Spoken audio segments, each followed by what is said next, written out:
Siapa yang baru pernah datang ke Golden Night ini ibadah? Boleh angkat tangannya?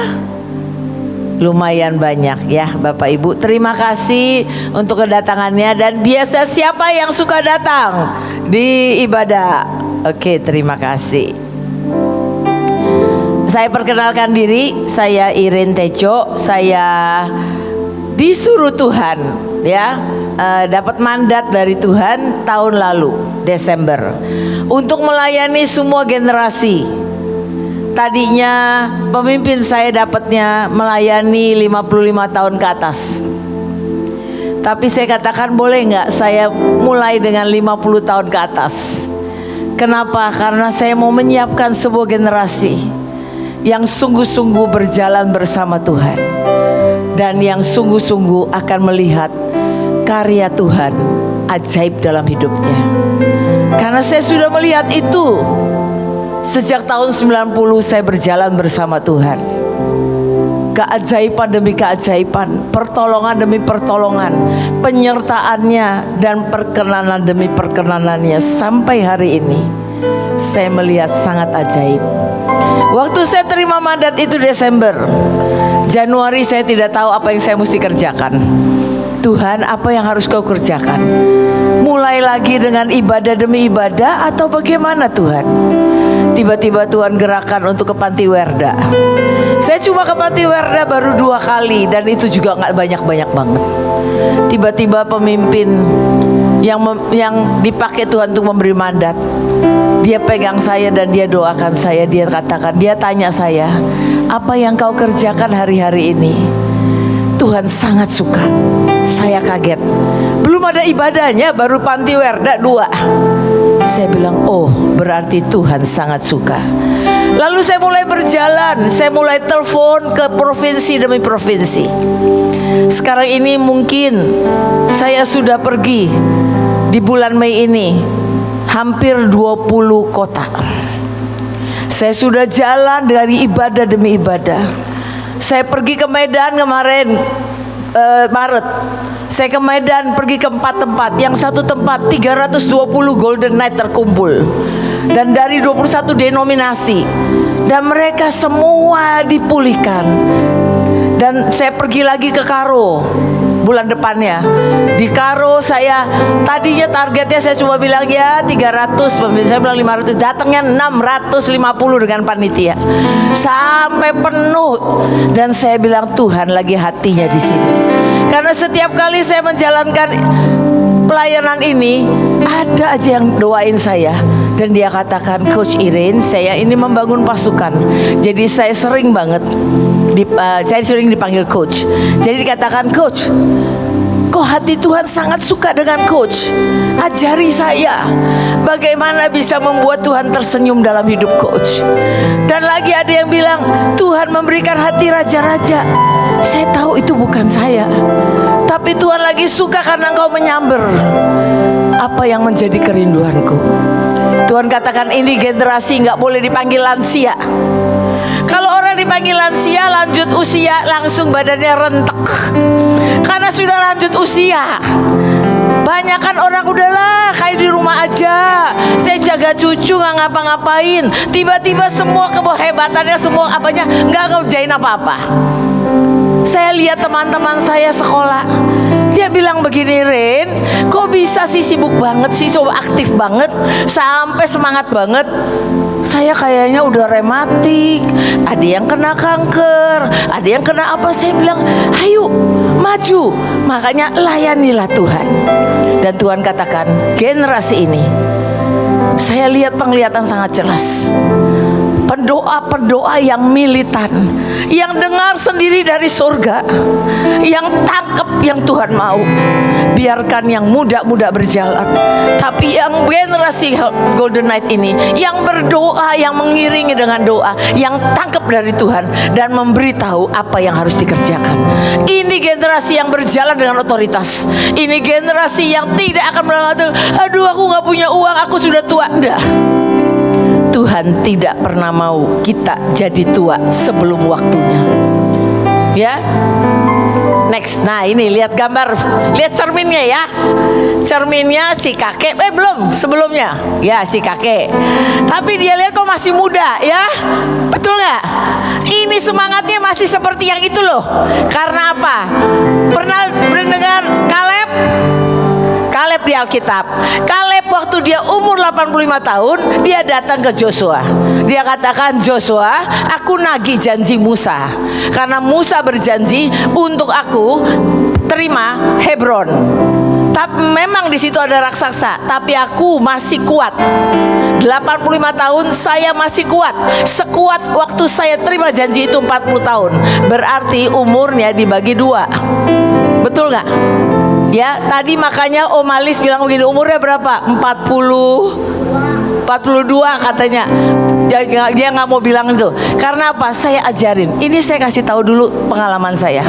Saya ini sudah kalau saya bangun tidur, saya masuk ke ruang doa saya bilang gini, Tuhan terima kasih karena tenagaku 30 tahun, pikiranku 30 tahun, jadi aku bisa menyelesaikan mandatku seperti orang umur 30 tahun.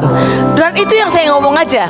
Tiba-tiba ada seseorang yang saya didik di Australia, dia itu pemimpi yang sangat tepat.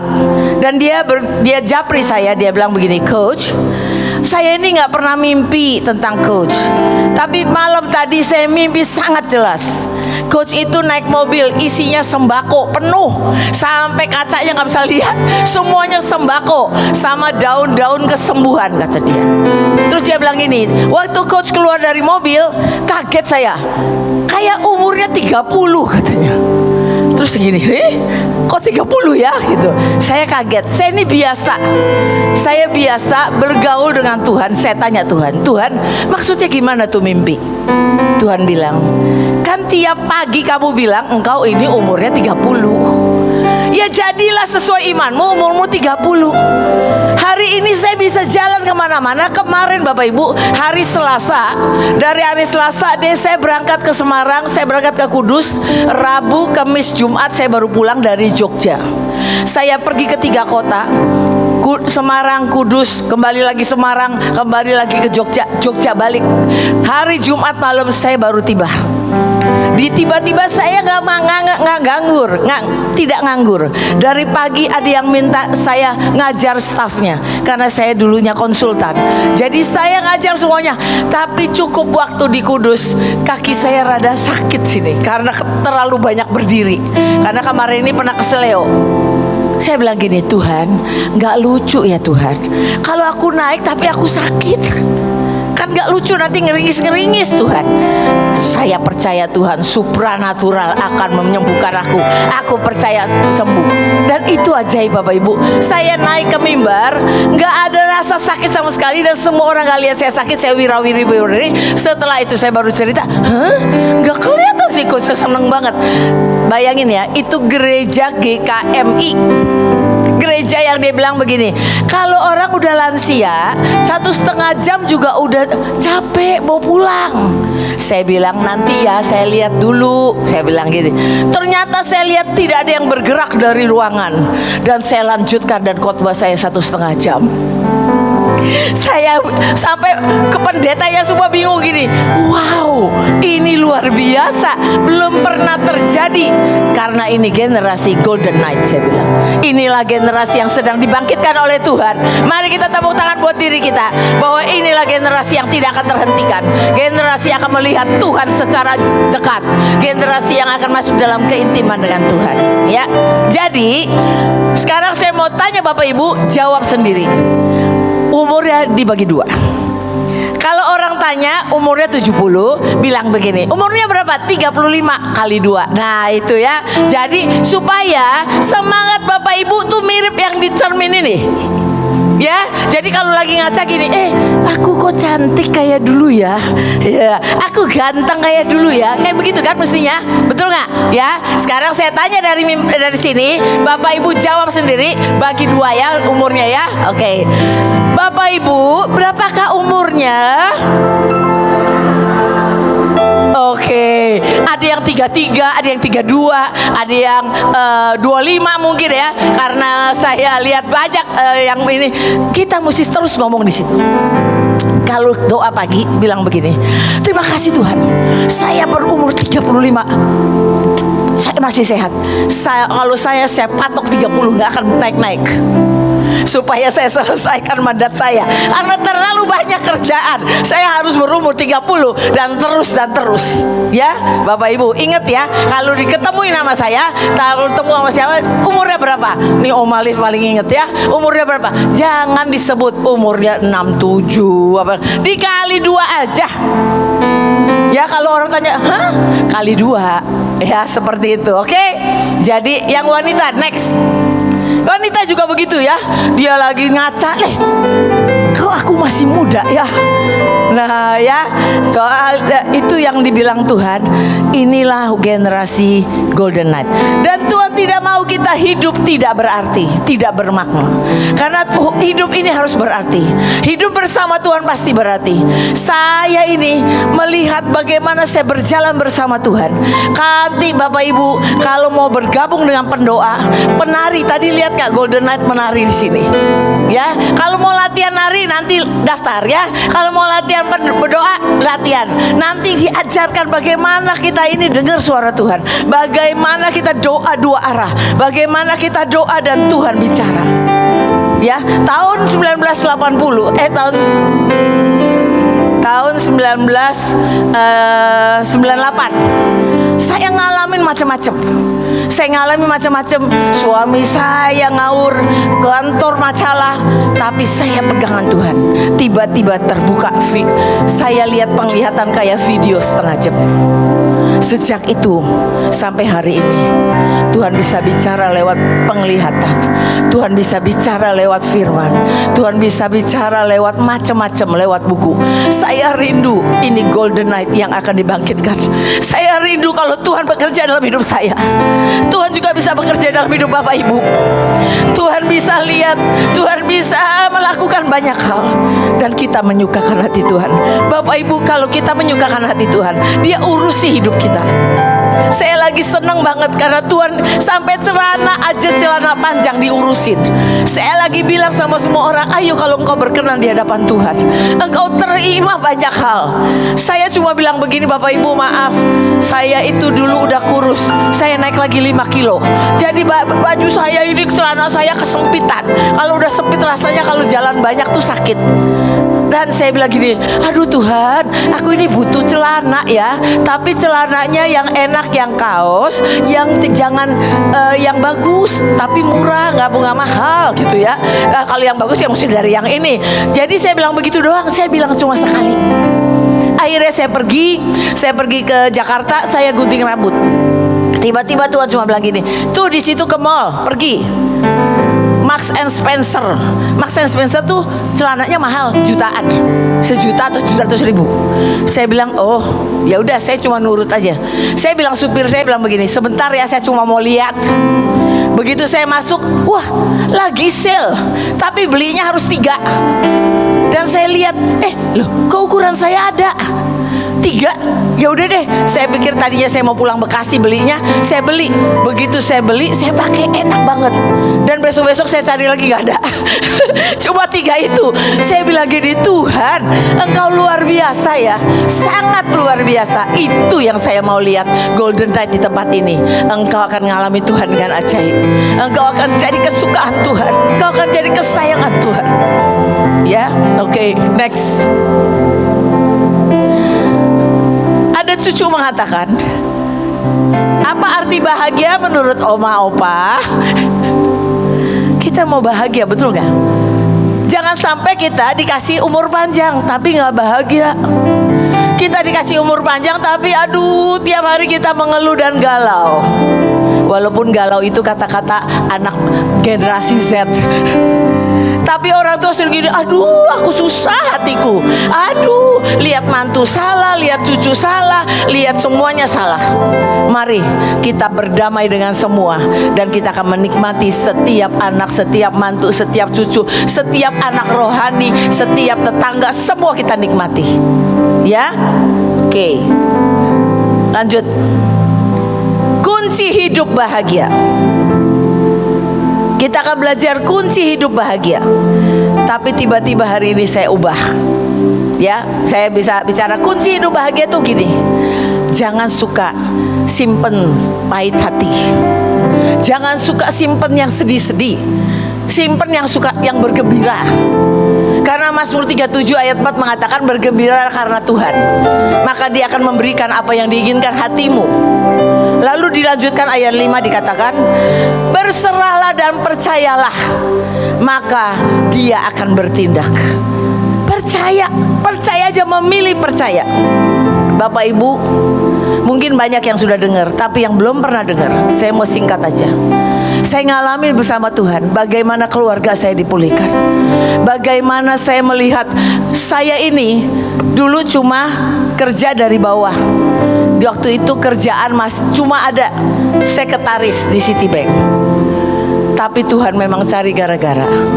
Saya suruh mulai dari sekretaris, saya diangkat, dinaikkan sampai tahun 2002. Saya sedang dipercaya pegang 12 triliun aset, Bapak Ibu. Triliun itu nolnya berapa? 12. Dan saya bertanggung jawab untuk 157 cabang se-Jabodetabek. Dan saya bertanggung jawab untuk 1.200 orang. Kenapa ditinggalkan? Karena kita punya bos dari segala bos. Tuhan kasih saya mimpi 3 kali berturut-turut dalam seminggu. Dikatakan sudah waktunya engkau tinggalkan semua.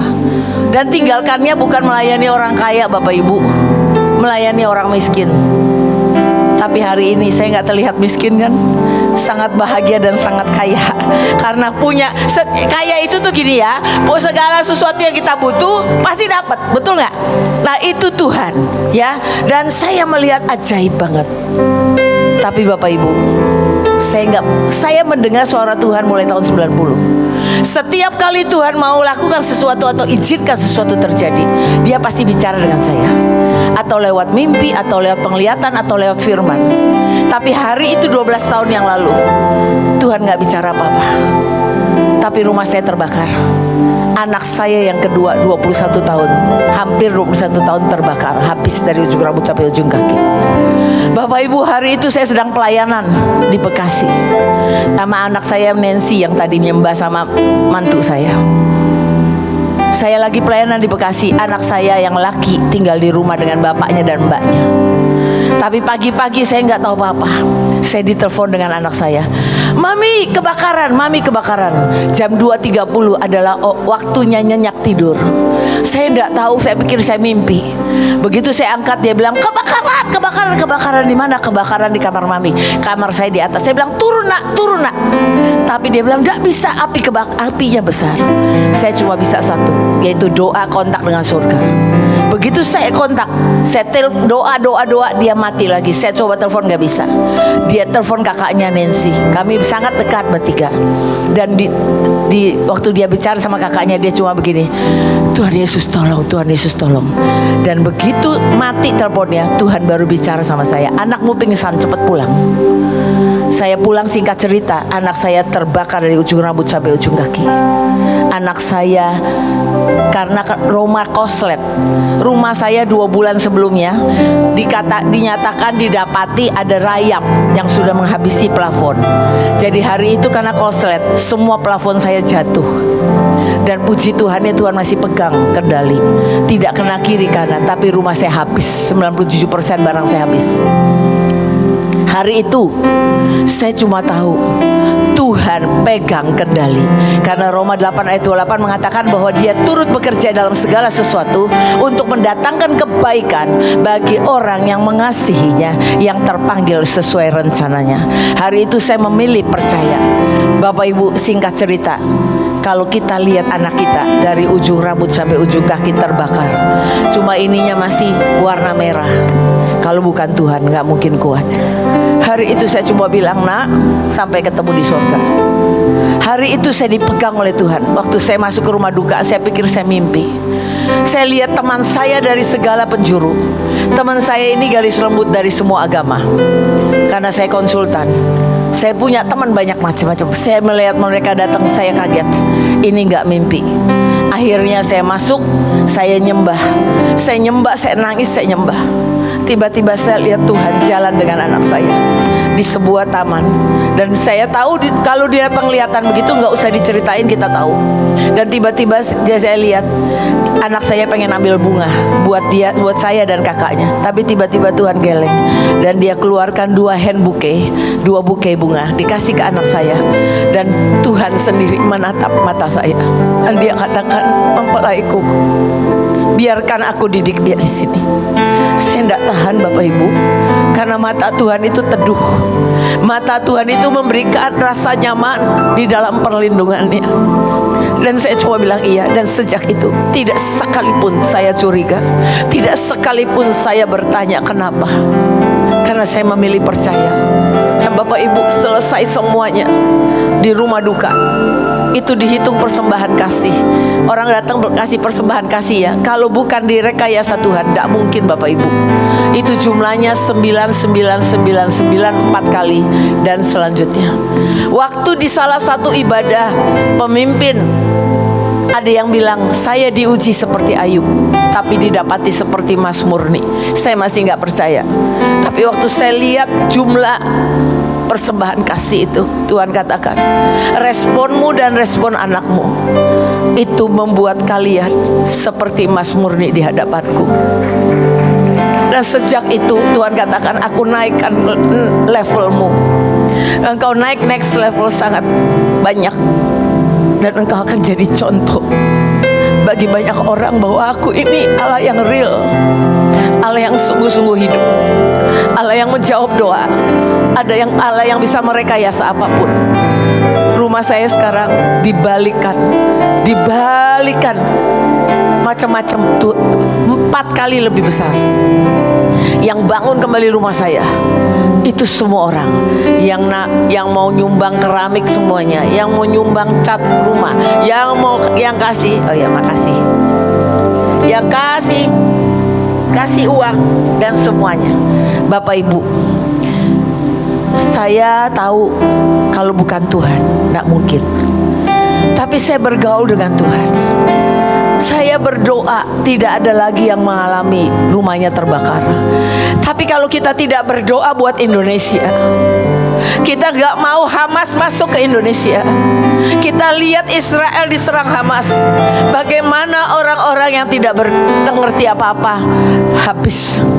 Kita harus berdoa buat Indonesia, buat pelantikan presiden dan wakil presiden yang dipilih, supaya mereka bisa menjalankan tugas seperti yang harusnya.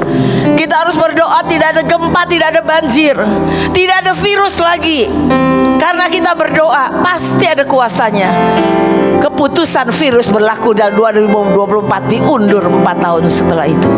Kita harus doa sampai kita tahan itu. Dan itu tidak pernah boleh terjadi, mempengaruhi kesehatan kita. Kita Golden Night bermakna hidupnya, karena kita adalah orang-orang yang dekat dengan Tuhan. Kita adalah orang-orang yang selalu menggapai Tuhan. Dan kita mengangkat dari Tuhan, menarik dari Tuhan, dan kita berdoa dengan otoritas. Mari saya mau katakan, saya bisa cerita tentang hidup saya banyak sekali, tapi kita bisa nggak pulang. Ya, oke. Tapi saya mau katakan, tiba-tiba next dulu. Bahagia itu pilihan Bapak Ibu. Ya, orang yang berbahagia adalah orang yang kesalahan pelanggarannya diampuni, betul nggak? Harusnya kalau kita masih tidak diampuni, harusnya kita juga di kayu salib. Tapi Mazmur 32 ayat 1-2 berkata dari Daud, nyanyian pengajaran, berbahagialah orang yang diampuni pelanggarannya, yang dosanya ditutupi. Berbahagialah manusia yang kesalahannya tidak diperhitungkan Tuhan. Kita ini bahagia banget karena kita ditebus dosa kita.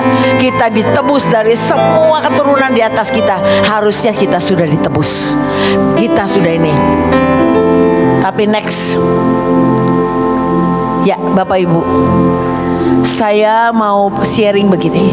Banyak orang pengen ikut Tuhan, sungguh pengen ikut Tuhan. Terus udah pengen baca firman tapi nggak ngerti-ngerti. Pengen ikut Tuhan terus, tapi kenapa dalam hidupnya sangat banyak halangan.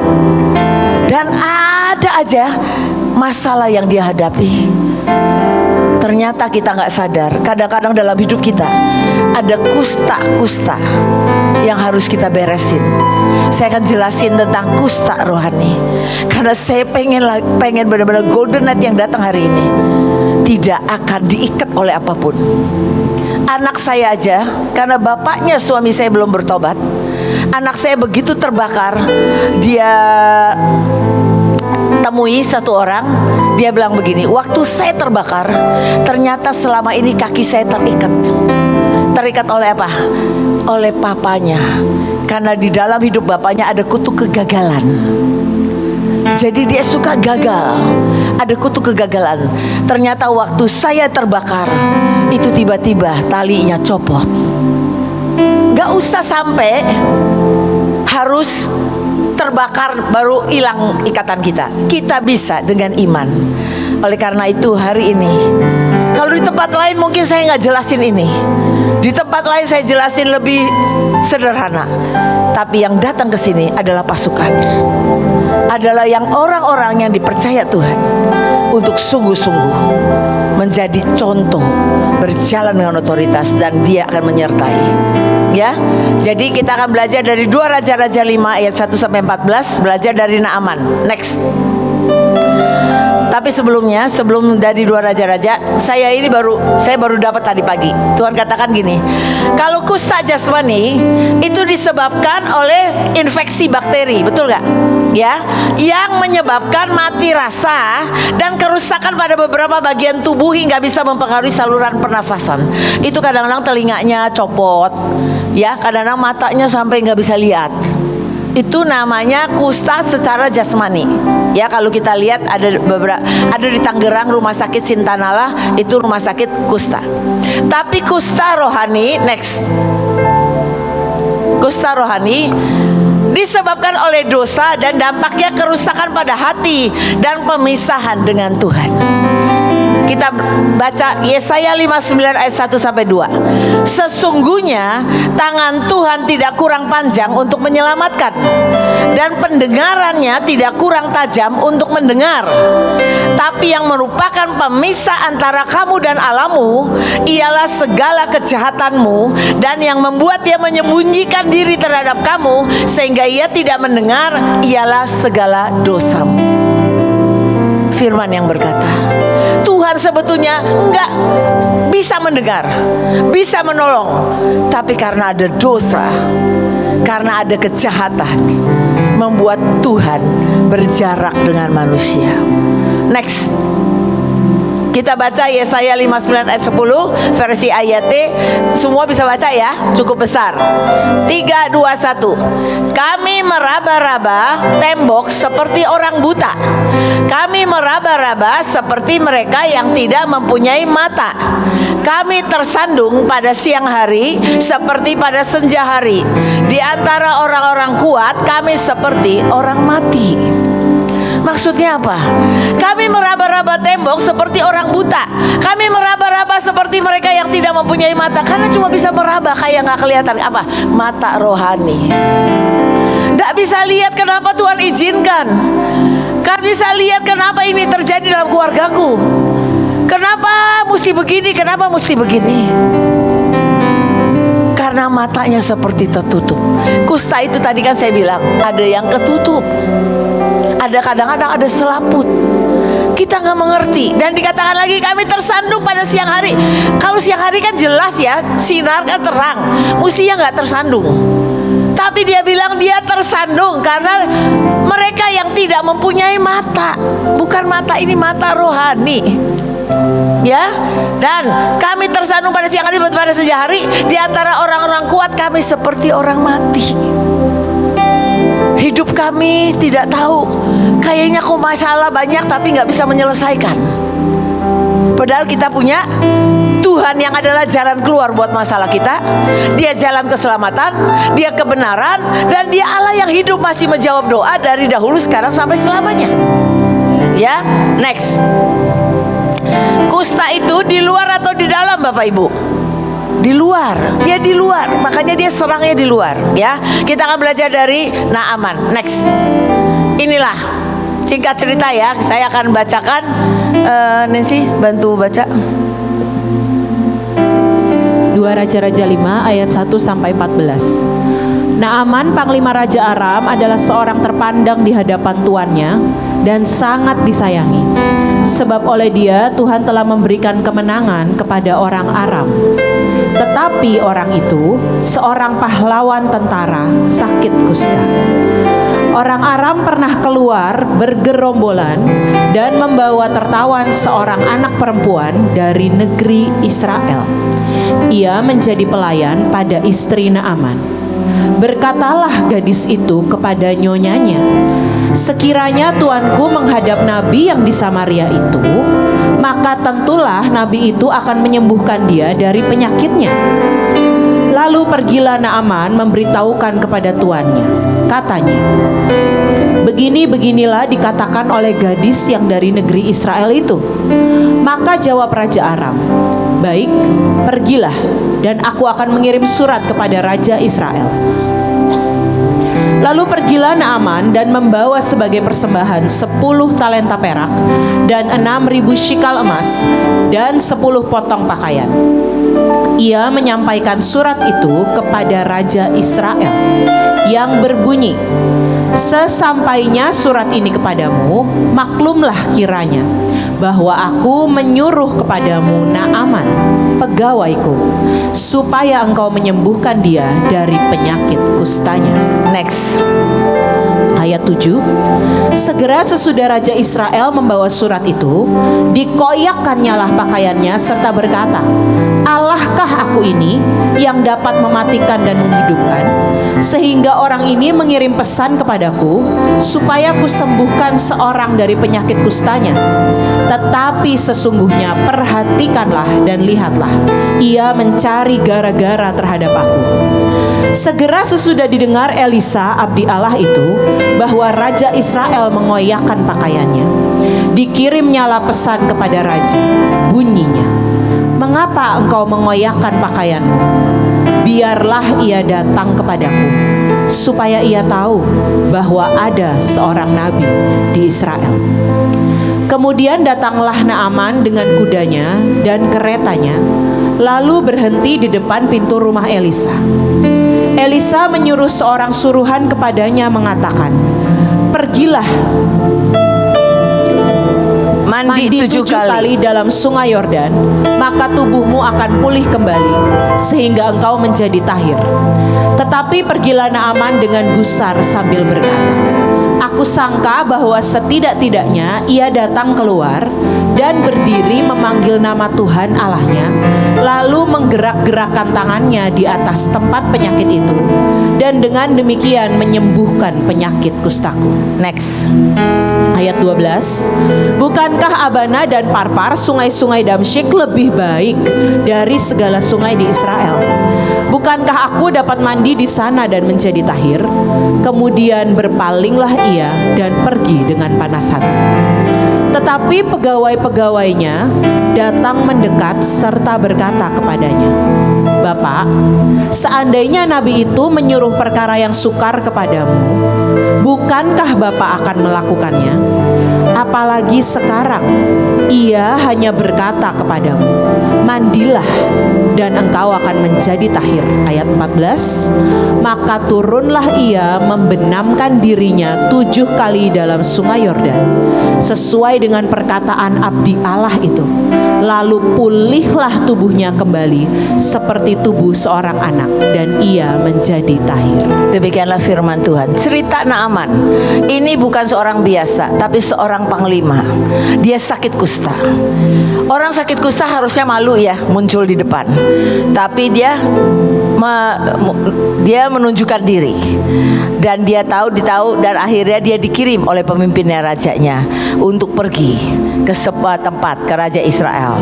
Walaupun rajanya marah ya, tapi di situ ada nabi.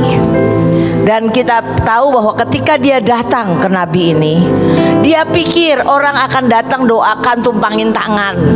Tapi ternyata orangnya enggak, keluar aja lihatnya enggak. Bilang gini, itu ada sungai, tolong engkau tahirkan dirimu 7 kali, maka engkau akan tahir. Tadinya dia tidak mau, tapi semua karena sudah desperate ya, sudah jelek banget kalau kena kusta itu. Akhirnya dia mau turun sesuai nasihat dari pegawainya.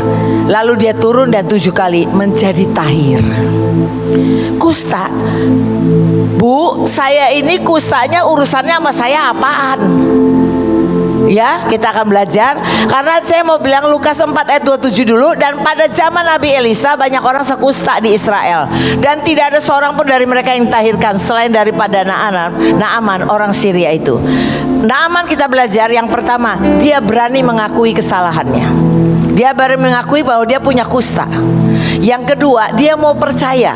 Kalau nggak percaya percuma dia 7 kali turun juga nggak ada akan terjadi apa-apa. Ya. Yang ketiga, dia benar-benar mau tahu bahwa aku percaya aku pasti sembuh, dan dia sembuh. Next, kusta rohani itu kita bisa lihat Raja Uzia. Bapak Ibu, Raja Uzia, kalau Bapak Ibu belajar dari 2 Tawari 26 mulai dari awal baca, itu kerajaannya diberkati. Kerajaannya sangat diberkati, banyak tentaranya, banyak pahlawannya, banyak mesinnya, rakyatnya semua sejahtera. Tapi kita lihat mulai ayat 16, setelah ia menjadi kuat, ia menjadi tinggi hati, sehingga ia melakukan hal yang merusak. Ini Raja Uzia dulunya cari Tuhan. Tapi kadang-kadang orang itu kan begini ya, begitu dia mampu, dia merasa dirinya yang mampu, bukan Tuhan. Dia mulai sombong, dia mulai rasa dia kuat, dan dikatakan dia berubah setia kepada Tuhan Allahnya dan memasuki bait Tuhan untuk membakar ukupan di atas mezbah, pembakaran ukupan. Tetapi Imam Asar yang mengikutinya dari belakang bersama-sama 80 imam Tuhan, ya. Dan mereka berkata, "Hai Uzia, engkau tidak berhak membakar ukupan kepada Tuhan. Hanyalah imam-imam keturunan Harun yang telah dikuduskan yang berhak membakar ukupan. Keluarlah dari tempat kudus ini, karena engkau telah berubah setia. Engkau tidak akan memperoleh kehormatan dari Tuhan Allah akan hal ini." Harusnya cuma boleh imam yang angkat, tapi Uzia merasa dia raja. Dia katakan, tetapi Uzia dengan bokor ukupan di tangannya untuk dibakar menjadi marah. Sementara amarahnya meluap terhadap para imam, timbullah penyakit kusta pada dahinya di hadapan para imam di rumah Tuhan, dekat mezbah pembakaran ukupan. Imam kepala Asaria dan semua imam lainnya memandang kepada dia, dan sesungguhnya ia sakit kusta pada dahinya. Cepat-cepat mereka tarik balik, dan mereka mengusirnya dari sana, dan ia sendiri tergesa-gesa keluar karena Tuhan telah menimpakan tulah kepadanya. Intinya Bapak Ibu, Uzia ini punya panggilan yang besar, seorang raja yang bisa membawa kemuliaan nama Tuhan. Tapi karena dia mulai sombong, merasa kuat, sombong, akhirnya dia merasa dia ada raja nih, boleh ngerjain apa aja. Dia bilang, "Imam, minggir, aku yang mau ngangkat." Tiba-tiba dia sakit kusta. Ya, dia sakit kusta, dan dia paling mengerikan adalah sampai akhir hidupnya dia sakit kusta tidak sembuh.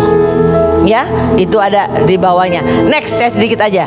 Bapak Ibu, kita pernah dengar dari bilangan di Miriam, kakaknya dari Musa. Dia menegur Musa kawin sama perempuan Kus. Ya, enggak apa-apa sebetulnya. Emang waktu itu tidak boleh menikah sama perempuan Kus. Tapi motivasi hatinya ini yang salah.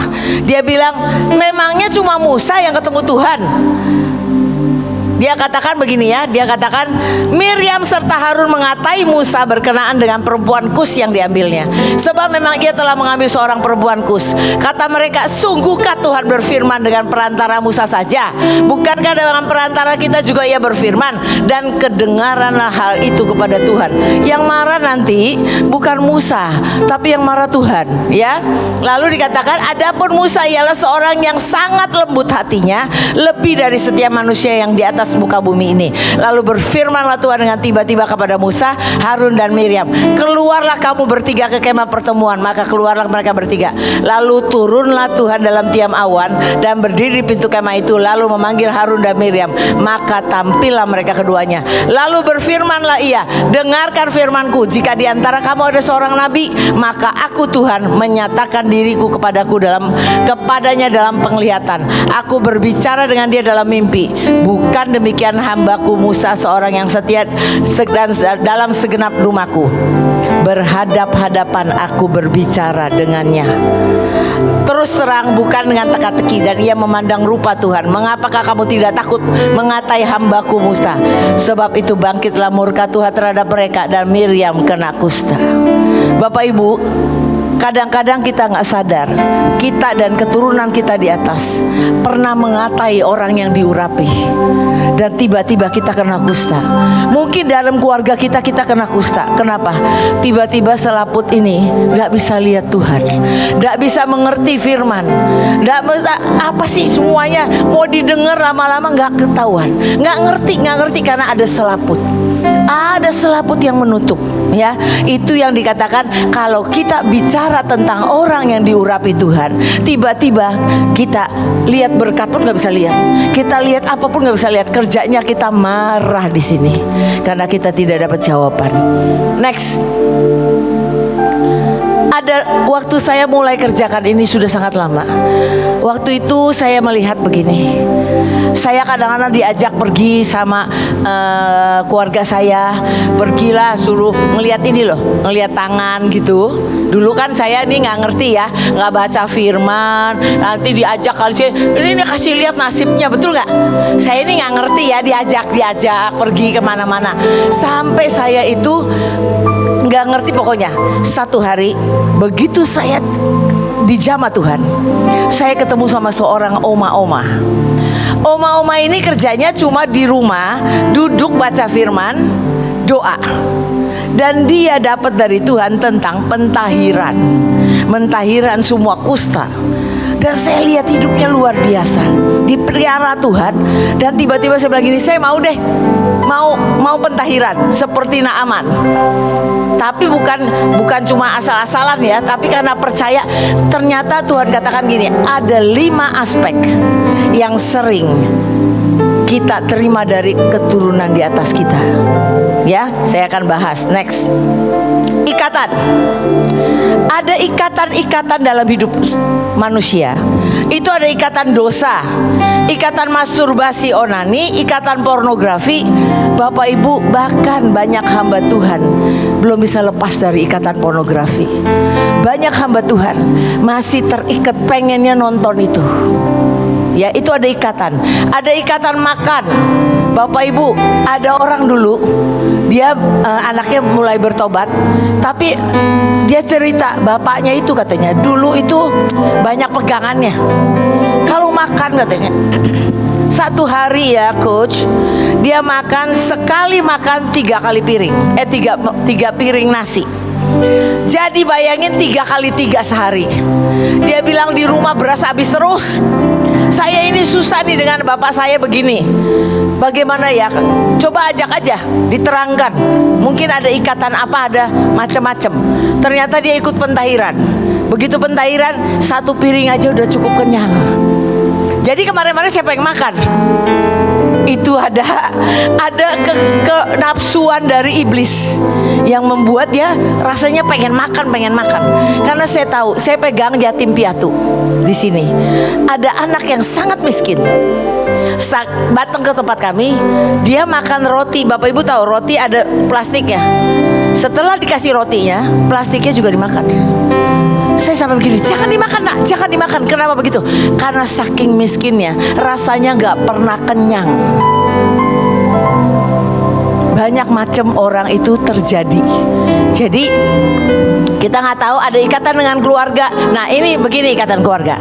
Ada seseorang sudah menikah, tapi sampai dia menikah, ibunya sudah pulang, dia nggak bisa buat keputusan. Karena selama dia hidup dari kecil, yang buat keputusan adalah ibunya. Ibunya sangat dominan, jadi membuat keputusan buat anaknya terus. Sampai dia menikah, dia seorang laki-laki, gak bisa buat keputusan. Akhirnya dia ikut pentahiran, dia percaya. Dan sejak itu dia mulai buat keputusan karena dia tahu dia sudah bebas. Ya. Dan ikatan percabulan. Bapak Ibu, kalau keturunannya di atas banyak percabulan, anak bayi aja mulai berapa bulan, mulai setahun lah, itu bisa tanpa diajarin pegang alat kelaminnya. Karena itu ada keturunan di atas, ya. Ada ikatan batin jiwa dengan seseorang. Apalagi kalau kita pernah berhubungan badan dengan bukan jodoh dan pasangan kita, itu ada ikatan jiwa. Karena begitu orang berhubungan badan, dia gabung dan itu harus diputuskan, ya. Dan ada ikatan judi, alkohol, narkoba, hobi. Ada yang main games terus, ya. Main games terus, nonton drakor, gadget, nonton drakor sampai nggak bisa selesai dan pusing akhirnya, nggak bisa kerja, ya. Dan ikatan paranormal, ikatan okultisme, kuamia, kuepang, kelenteng, minum air edar, main kontrol spirit, tradisi, doktrin dan benda-benda. Bapak Ibu, ada orang ikatannya dengan kendali pikiran. Kalau dengar khotbah, dengar oke, ya saya percaya, saya mau melakukan. Begitu pulang, berpikirnya ini, pikiran manusia, kekuatan pikiran manusia ini membuatnya tidak percaya lagi dengan firman. Ya Bapak Ibu, ini ikatan harus kita putuskan. Saya boleh tanya, siapa yang sudah pernah pentahiran? Oke, banyak juga. Yang belum? Karena bisa aja sekali, bisa 2 kali. Bapak Ibu, karena begini, Bapak Ibu tahu Tuhan mau make generasi ini. Jadi orang yang berdiri di tengah jiwa-jiwa dan Tuhan, orang yang akan berdoa lihat kegerakan lawatan, orang yang bergerak dengan Tuhan. Tuhan katakan tidak boleh ada kusta yang menutupi telinganya, yang menutupi telinganya, menutupi matanya, supaya dia bisa tangkap yang dari Tuhan dan murni dari Tuhan. Ya, makanya saya ajarkan ini. Yang pertama ikatan, yang kedua, next, kutuk. Kita tahu Tuhan sudah mati buat kita, betul gak? Ambil kutuk. Tapi dalam hidup ini ada orang di atasnya, kalau oke gak banyak kutuk, gak banyak ikatan macam-macam, dia tidak akan kenapa-napa. Tapi kenapa sudah baptis, sudah baca firman, kenapa masih ada? Contohnya ya Bapak Ibu, ini banyak kejadiannya. Tiba-tiba seorang yang sudah pernah ikut saya terus, suaminya meninggal 45 tahun. Tiba-tiba dia sadar, ternyata dalam keluarganya ada kutuk mati muda. Dan umurnya sekian, antara 43 sampai 46. Dan matinya mirip-mirip, jantungnya bocor. Itu namanya ada kutuk mati muda. Dan kalau kita tahu itu, kita harus putuskan dan tidak boleh pernah terjadi lagi sama keturunan, biar itu stop dan kita bisa belajar untuk jadi pendoa, ya. Oke. Kutuk kematian, kutuk kegagalan. Bapak Ibu, di sini kan kami di sini banyak melayani, maaf, di setiap suku itu banyak kutuk, ada kutuk. Contohnya ya, saya bicara ya, kalau di Sumatera, orang Medan, ya, Sumatera itu kan nganggap anak laki-laki itu raja, betul gak? Keturunan raja. Dan itu biasanya yang kerja yang perempuan, bukan yang laki. Yang laki tidak usah kerja. Tapi sesungguhnya itu banyak kutuk kegagalan. Jadi anak laki-laki yang harusnya jadi raja, tapi sering tidak bisa kerja. Karena apa? Karena selain ada kutuk kegagalan, ya, tapi ada karena dibimbingnya seperti itu. Jadi kalau saya, ya, saya punya mantu tadi ya, si Tompul ya, penyembah ya. Tadi itu mantu saya dari Medan ya. Saya katakan gini, dalam nama Yesus, Tidak boleh ada kutuk kegagalan. Selesai, dan engkau punya DNA ilahi. Engkau raja yang berkenan di hadapan Tuhan.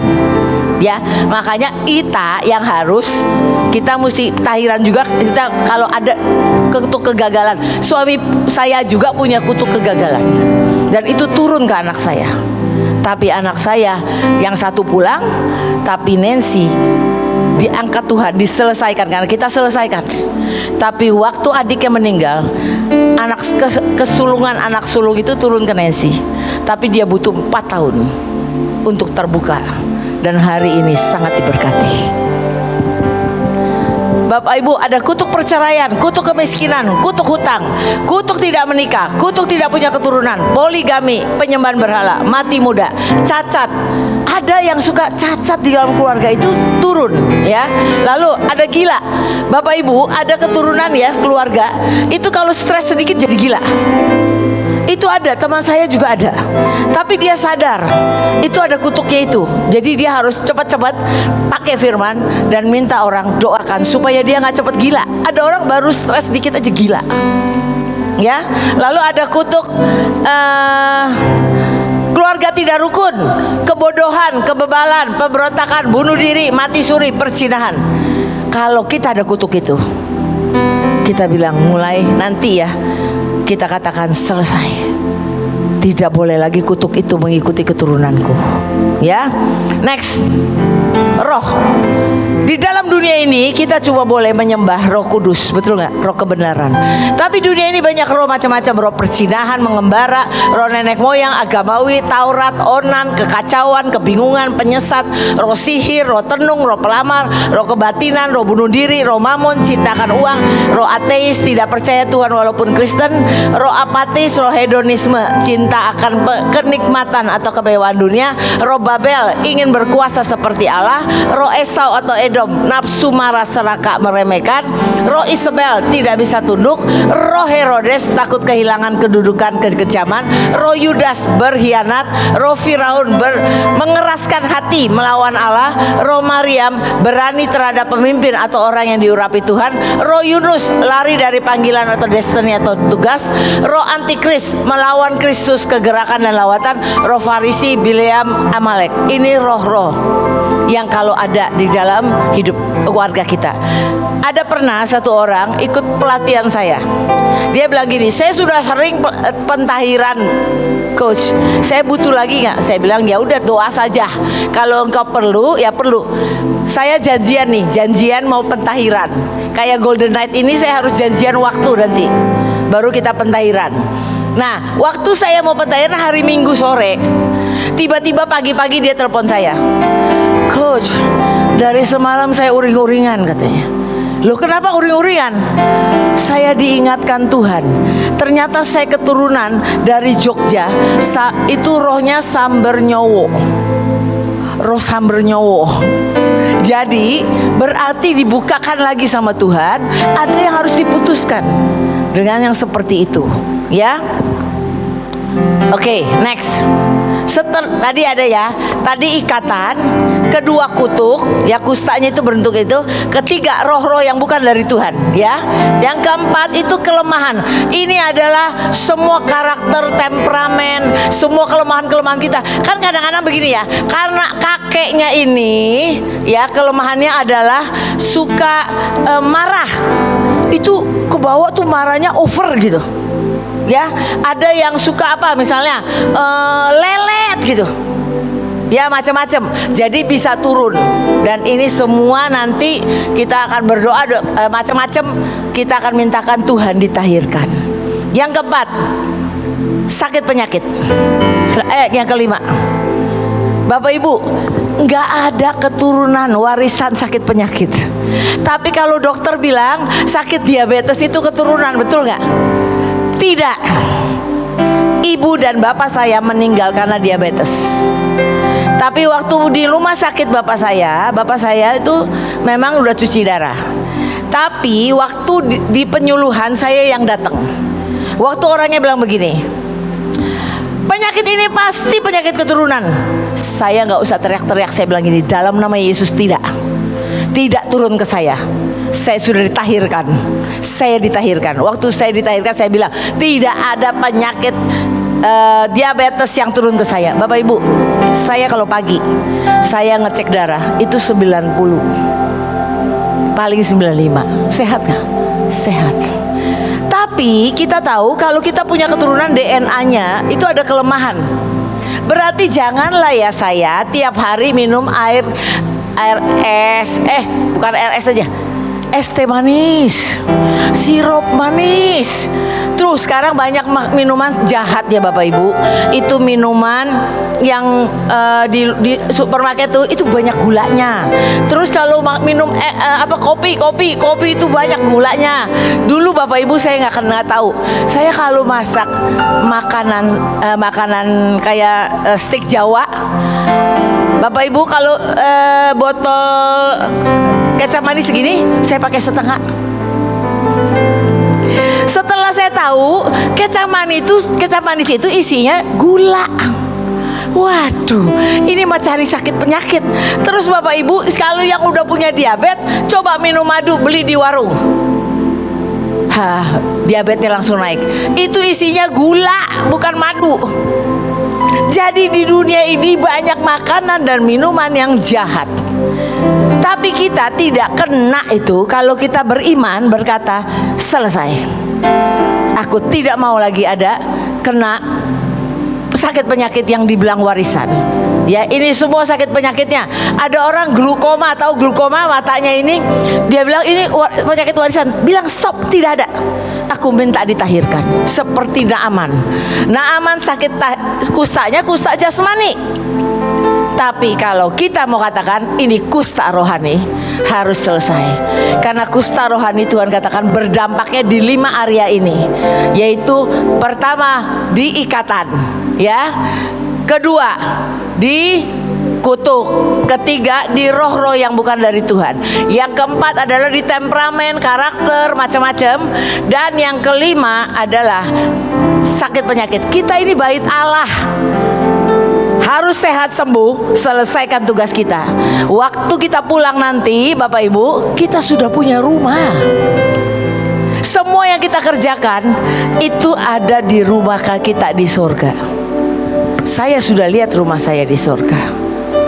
Dan setiap kali saya kerjakan yang Tuhan mau dengan sangat passionate, Tuhan memperbesar rumah saya. Yang kita sukai semua itu ada di rumah kita di surga, percaya. Tapi jangan sampai kita nggak kerjain apa-apa, nanti pulang kita cuma di bangsal. Walaupun bangsalnya juga enak, tapi kita harusnya punya rumah dan kita memerintah bersama Tuhan. Kalau cuma bangsal, tiba-tiba kalau kita marah, bisa-bisa kita tidak selamat lagi kalau kita macam-macam ya mengutuk Tuhan, ya. Jadi saya mau katakan ini adalah nanti saya akan kasih kertasnya. Kasih dulu yuk kertasnya. Walaupun ini kelihatannya kecil ya Bapak Ibu, karena tadi pagi baru saya tiba-tiba gini Tuhan katakan ngajarinku pentahiran. Jadi saya belum besarkan. Ini masih kecil tulisannya.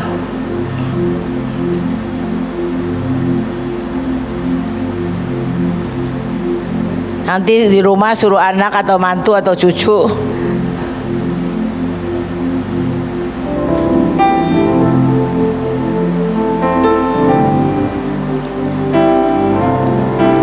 Ya.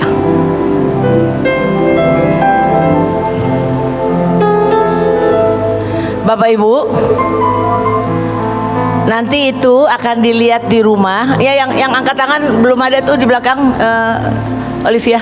Angkat tangan itu baris ke.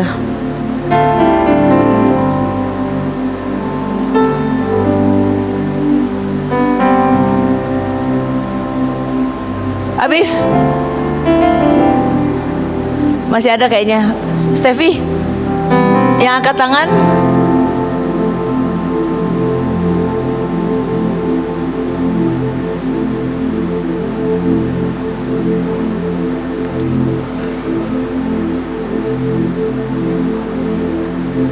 Yang masih belum, nih Olivia di depan nih Ibu, ya. Di sebelah sini masih ada yang belum terima, Ibu. Olive satu. Bapak Ibu, saya ini merasakan sendiri bagaimana begitu saya ditahirkan, tiba-tiba mata saya bisa terbuka terang. Saya tiba-tiba tahu kenapa Tuhan izinkan dalam hidup saya, apa yang harus saya lewatin. Saya jadi cuma gondel Tuhan, dan saya lihat kemenangan demi kemenangan. Karena tiba-tiba saya ngerti dan saya mulai dengar suara Tuhan. Karena saya mulai katakan tidak boleh. Karena dulu mama saya itu penyembah berhala, dan dulu saya tidak tahu di atasnya gimana. Tapi saya katakan, Tuhan, aku mau ditahirkan, aku mau berlari. Kalau kita berlari tapi banyak kusta, kita ini kan gak bisa lari ya. Nah, ini kita mau katakan, artinya jangan ada yang keikat, ada yang segala macam. Kita katakan kita mau sembuh, kita mau beres, bahkan kita mau lihat apa yang kita doakan langsung ya, tidak ada lagi halangan. Oke, Bapak Ibu, tapi ini nanti saya rundingannya, habis selesai ya rundingan. Bapak Ibu, ini baru dipelajari ya. Misalnya bisa tahu nih, oh ya di keluarga saya ada kutuk apa ya, ada kutuk apa. Dan nanti saya sebentar rundingan ya, mau pentahiran di kolam. Biasanya saya pentahiran di kolam Yonif di depan. Itu kolamnya Angkatan Darat kan? Angkatan Darat kan? Itu tempatnya Angkatan Darat sini yang di depan. Biasanya dia kasih pinjam, ya bayar, pinjam di sana pentahiran, dan dia nggak masalah ya. Nanti saya mau baru pertama, saya pergi ke Barige, saya pergi Pematang Siantar, saya pentahiran 100 pendeta setiap kali. Saya bukakan ini karena mereka bilang gini, wah selama ini saya cari caranya bagaimana pentahiran katanya. Tiba-tiba datang Bu Irin, wah sampai istrinya suruh suaminya datang dan semuanya datang, dan mereka dibebaskan, mereka ditahirkan. Saya kalau belum pernah ngalamin ini, saya nggak akan ngajarin. Tapi saya udah belajar bagaimana saya dibebaskan dan lari bersama Tuhan. Dan saya melihat Tuhan memberi kemenangan demi kemenangan, karena kita mulai mendengar, mulai melihat seperti yang Tuhan mau. Next, Bapak Ibu. Tapi nanti kalau habis pentahiran ya, kita baca dulu ya Lukas 11 ayat 24. Apabila roh jahat keluar dari manusia, ia pun mengembara ke tempat-tempat yang tandus mencari perhentian. Dan karena ia tidak mendapatnya, ia berkata, aku akan kembali ke rumah yang telah kutinggalkan itu. Maka pergilah ia dan mendapati rumah itu bersih, tersapu dan rapi teratur. Lalu ia keluar dan mengajak 7 roh lain yang lebih jahat daripadanya, dan mereka masuk dan berdiam di situ. Maka akhirnya keadaan orang itu lebih buruk daripada keadaannya semula. Artinya begini Bapak Ibu, kalau kita mau berjalan bersama Tuhan, kita ini harus baca firman setiap hari. Itu jadi makanan kita. Kita akan lihat keajaiban, kita diisi hidup kita dengan firman. Jadi kalau nanti pentahiran kita usir-usir nih semuanya ya, usir-usir.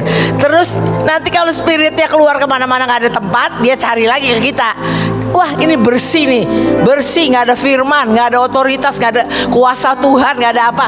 Dia datang lagi bukan sendiri loh, datangnya dengan 7 roh yang lebih jahat darinya. Makanya keadaan orang itu bisa lebih parah ya. Kalau tanya gini, coach berapa kali pentahiran? Bapak Ibu kalau pernah pentahiran, dan nanti kalau ada pentahiran, Bapak Ibu tanya sama Tuhan, aku perlu lagi gak? Kalau hari ini Bapak Ibu bilang gini, hidupku sudah sangat merdeka, hidupku sudah berjalan dengan otoritas, hidupku sudah sangat penuh mujizat, ya mungkin gak perlu.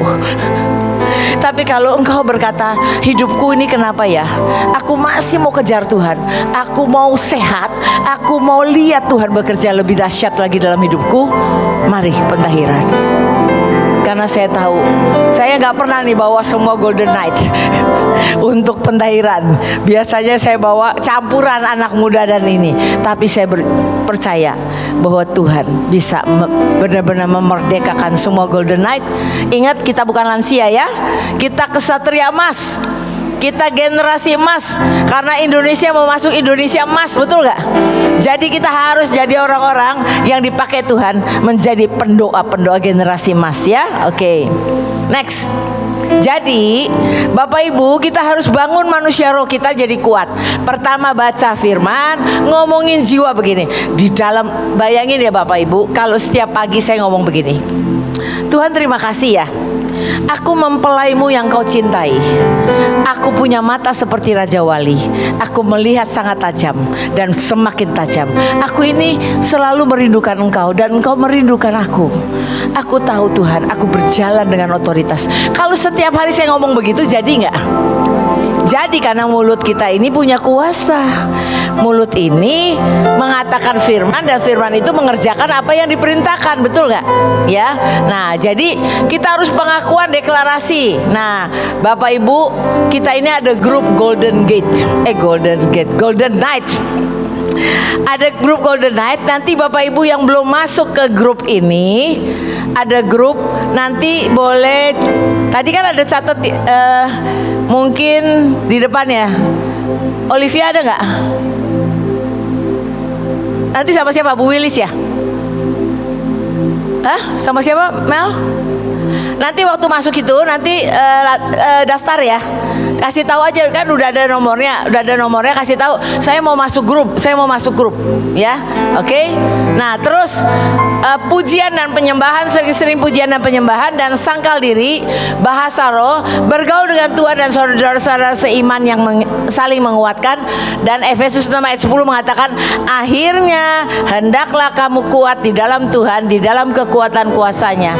Dan kita akan ajarkan banyak hal, tapi nanti saya mau janjian untuk pentahiran Golden Night ya. Hari itu kalau nanti mau pentahiran Bapak Ibu, bawa baju ganti, tapi luar dalam Bapak Ibu, jangan cuma bawa yang di luar, dalamnya basah. Luar dalam ya, boleh pakai celana pendek tapi jangan terlalu pendek, nanti yang laki-laki mau bertobat jadi salah. Oke, jangan pakai kaos yang tipis, tapi kaosnya boleh yang tebal. Ayo kita sama-sama kita akan cari kolam yang nggak dalam. Untuk semuanya nanti saya rundingan bagaimana kolamnya supaya bisa masuk nih Golden Night. Dan saya percaya, karena saya masih mimpi sama Tuhan, karena nanti satu hari ini ada generasi yang powerful banget. Ini generasi yang sungguh-sungguh nangkep hati Tuhan. Di akhir-akhir zaman, inilah generasi yang akan memimpin semuanya, menggelar karpet merah dan benar-benar melihat jiwa-jiwa bertobat. Karena doa-doanya berkenan, karena doa-doanya itu masuk ke surga, dan doa-doanya itu sungguh-sungguh menggerakkan ya. Saya mau kasih cerita di satu. Saya punya teman, mamanya biasanya pelayanan sama suaminya, tapi satu hari suaminya tiba-tiba kena serangan jantung, meninggal. Mamanya ini sering pelayanan kemana-mana dan pendoa, jadi dia tidak kemana-mana 7 bulan. Dia cuma masak di rumah. Satu hari datang pendoa, dia dihardik oleh Tuhan. Dikatakan, kemana saja engkau selama ini? Bukankah aku memilih engkau? Tiba-tiba dia bertobat. Dia ke pasar setiap hari. Dia harus masak buat anak, mantu, cucu, dan konveksi kecil-kecilan dari anaknya. Jadi dia harus masak buat banyak orang. Dia pergi dan dia tidak mau diantar. Dia naik beca. Dia setiap kali naik beca, dia bilang begini, bang, di rumah, di keluarga ada yang sakit nggak? Kenapa bu? Saya mau doain katanya. Jadi dia tukang doain keluarganya bang beca. Setiap hari abang beca cari dia, karena mau kasih kesaksian kalau sembuh, mau minta didoakan. Terus dia masuk pasar Bapak Ibu, kalau pasar tradisional ya. Kalau dia bisa beli, misalnya dia harus beli 25.000 toge, dia tidak di satu abang aja, dia pecah-pecah. Ini 3.000, ini 3.000, ini 4.000, ini 2.000. Supaya apa? Supaya dia bisa cerita sama semua orang tentang Tuhan Yesus. Jadi setiap kali dia datang, semua bilang begini, Ibu Yesus datang, Ibu Yesus datang. Ibu Yesus datang. Tapi yang ajaib Bapak Ibu, hari ini saya melihat dia punya 5 anak. Semuanya punya mantu, punya cucu yang ajaib banget. Dan sejak saya lihat dia, saya bilang gini, Tuhan ajari aku. Karena kenapa? Waktu dia pemberkatan nikah anaknya, saya datang dua kali di anak. Saya merasakan hadirat Tuhan. Saya bilang, Tuhan, kok bisa begini? Apakah karena pengantinnya atau karena siapa? Dia bilang, kau lihat seorang ibu yang berdoa. Karena ibu itu aku hadir. Dan sejak itu saya katakan, Tuhan, buat aku belajar menyukakan Engkau. Dan aku rindu ketika anakku menikah, Engkau hadir Tuhan. Dan saya terus mengikuti Tuhan. Saya bersyukur 2 tahun yang lalu anak saya menikah dengan mantu saya. Tuhan hadir dengan sangat kuat, bukan cuma di spot ini, tapi saya pesta di luar. Karena saya punya banyak teman yang lain di luar yang datang ke sini. Saya pesta di taman mulai jam 3. Tuhan hadir dengan sangat kuat. Dan yang lebih ajaib, kalau di taman itu kan kalau hujan repot. Waktu saya cari taman aja, semua udah bilang nggak salah ya Bu, ini udah ber. Kalau ber itu hujan. Mau pawang? Enggak, saya mau punya pawang sendiri, saya bilang. Saya nggak butuh pawang. Dan jam 11 hari yang sama, itu hujan besar. Saya diributin sama IO karena kursinya kayak gini, tapi pakai bantalan. Dia bilang, Bu, semuanya basah, bayar lagi ya. Ya udah, bayar lagi. Tapi saya angkat tangan saya bilang begini, Tuhan, aku tahu Engkau yang suruh aku pesta di taman. Aku percaya Tuhan, pasti semuanya oke. Bapak Ibu, saya bersaksi, tidak ada satupun genangan air. Dan pesta itu tiba-tiba 5 roti 2 ikan terjadi. Banyak yang datang sebetulnya saya nggak undang. Tiba-tiba saya lihat wajah-wajah yang saya nggak kenal. Dan lebih ajaib adalah waktu kami tes food. Kan kalau mau menikah itu pesta makanannya kan tes ya. Dites biasa-biasa saja Bapak Ibu. Tiba-tiba semua orang bilang begini, wow, satenya enak banget. Ini ya enak. Saya ikut bingung karena saya juga nggak makan karena sibuk kan. Tapi saya bilang ajaib, begitu Tuhan hadir. Dan saya hari itu melihat benar-benar Tuhan hadir. Dan sampai pemimpin bilang gini, hebat kau sampai hadir. Saya bilang bukan, karena kerinduanku. Saya percaya, saya menghimbau dan saya pengen menggelitik hati Bapak Ibu untuk melihat karya Tuhan dalam hidupmu. Mari jadi orang yang sungguh-sungguh megang Tuhan.